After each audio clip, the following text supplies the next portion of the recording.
Variasi genetika pada absorpsi metformin. Apa kegunaan metformin dan bagaimana mekanisme kerjanya?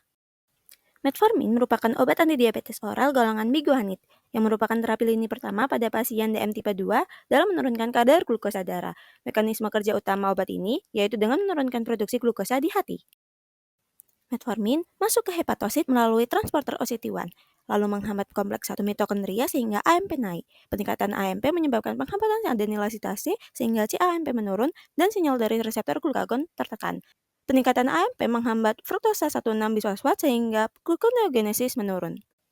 Meningkatnya AMP teraktivasi menyebabkan sensitivitas insulin naik. Gluconeogenesis dan naiknya sensitivitas insulin menyebabkan produksi gula darah hati menurun.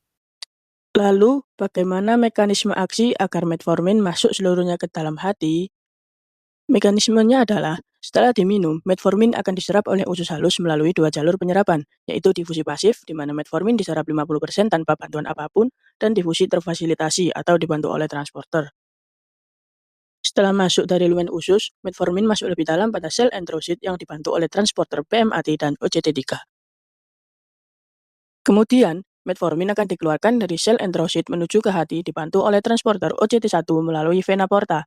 Dengan bantuan OCT1, metformin mampu mencapai hati, di mana ia akan bekerja dengan cara menghambat gluconeogenesis. Nah, lalu gimana sih akibatnya kalau terjadi variasi genetik di OCT1? Nah, ada beberapa variasi genetik berupa perubahan pada gen SLC22A1, di mana gen SLC22A1 ini akan membuat protein atau transporter OCT1.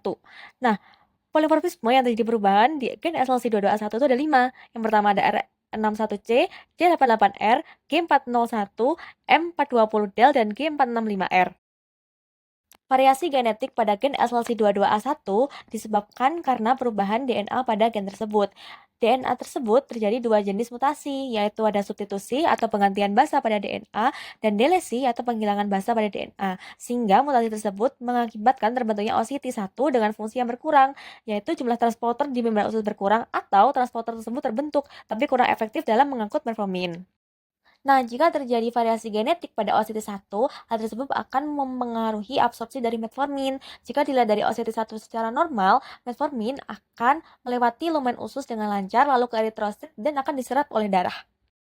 Sedangkan jika terjadi variasi genetik pada OCT1, akan terjadi defisiensi OCT1, sehingga metformin akan sulit masuk ke dalam sel, lalu menumpuk di dalam lumen usus, lalu menyebabkan terjadinya risiko tinggi efek samping GI pada pasien.